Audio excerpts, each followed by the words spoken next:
பேசாதடா. ஐயோ வார்த்தை வருது பிக் பாஸ், என்னால கண்ட்ரோல் பண்ண முடியல. ஹாய் மக்களே, வணக்கம். இந்த பார்வதி ஏன் இவ்வளோ கோவமா போறாங்க தெரியுமா? இவ்வளோ வல்கரா, இவ்வளோ ஒரு கெட்ட வார்த்தைகள் பேசிட்டு போயிட்டுருக்காங்க தெரியுமா? ஏன் தெரியுமா?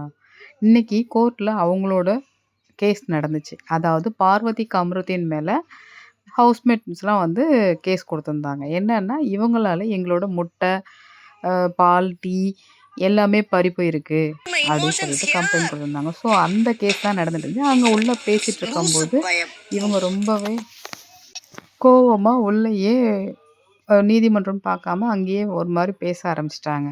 அதனால எஃப்ஜே என்ன பண்ணிட்டாப்ல, "உங்களுக்கு தான் வக்கீல் ஃபேமிலியாச்சே, உங்களுக்கு அந்த டெக்காரம் மெயின்டெயின் பண்ண முடியாதா?" அப்படின்னு சொல்லி கேட்ட உடனே, இவங்க என்ன பண்ணிட்டாங்க, "எங்களோட ஃபேமிலிய பத்தி ஏன் பேசுறான் இவன்?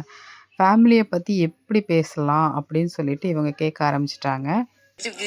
It could be a friendship, it could be a romantic, whatever.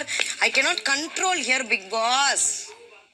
இத தான் விக்ரம் என்ன பண்ணாப்ல, லிவிங் ரூம்ல எல்லாத்தையும் கூப்பிட்டு உட்கார வச்சு கேட்டுட்டு இருந்தாங்க.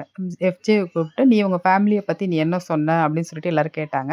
அப்போ வந்து எஃப்ஜே சொன்னாப்ல, "இல்ல நான் இத தான் கேட்டேன்.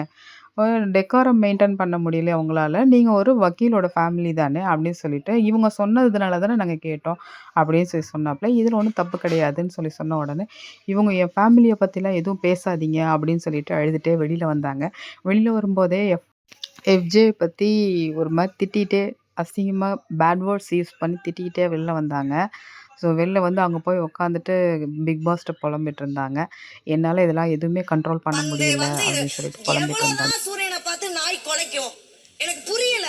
இதெல்லாம் கரெக்டான வார்த்தை. நீங்க இப்ப இதுக்கும் ஆக்சுவலி இதில தப்பே கிடையாது. இவங்க அந்த கோர்ட்ல அப்படிதான் நடந்துட்டாங்க. அதனால தான் எஃப்ஜே வந்து, "உங்களுக்கு அந்த டெக்காரம் மெயின்டெயின் பண்ண முடியலையா?" அப்படின்னு சொல்லி கேட்குறாப்ப, இதற்கு தப்பே கிடையாது. இவங்க ஃபேமிலிய பத்திலாம் அதில பேசணும்னு அவசியமே இல்ல. அதுவும் பேசவும் கிடையாது. ஆனா இவங்க வந்து தனக்கு வேணும் அப்படிங்கிறதுனால, இந்த எவ் அ "எங்க ஃபேமிலிய பத்தி பேசுறீங்க" அப்படின்னு சொல்லிட்டு அவங்க அங்க இது பண்ணிட்டாங்க. அதனால இவ்ளோ பிரச்சனைகளும், அதுக்கு பிறகு வெளியில வந்து "சூரியன பார்த்து நாய் குலைக்குது" அப்படி இப்படிலாம் பயங்கரமா பேசினாங்க. லைவ்ல கெட்ட வார்த்தைகள், இந்த மாரி வார்த்தைகள்லாம் பேசும்போது விஜய் சேதுபதி இத கேட்பாரா? பார்ப்போம். நம்மளும் ஒவ்வொரு பிரச்சனை அப்பயும் விஜய் சேதுபதி கேட்பாருன்னு ரொம்ப ஆவலா தான் நம்ம சாட்டர்டே, சண்டே எபிசோடு போய் பார்க்குறோங்க. ஆனா சாட்டர்டே, சண்டே எபிசோடு போய் பார்க்கும்போது பயங்கர புஸ்ஸுன்னு போயிடுதுங்க. அதில ஒண்ணுமே அவர் கேட்க மாட்டேங்கிறாரு. சிரிச்சுட்டு, இல்ல ஒரு மாரி இது பண்ணிட்டு, அவங்கள நக்கலா ஒரு கேள்வி கேட்டுட்டு இப்படியே விட்டுர்றாப்புல விஜய் சேதுபதி. ஸோ இதுவே கமல் இந்த இடத்துல இருந்தா என்ன நடக்கும்னு பாருங்களேன்.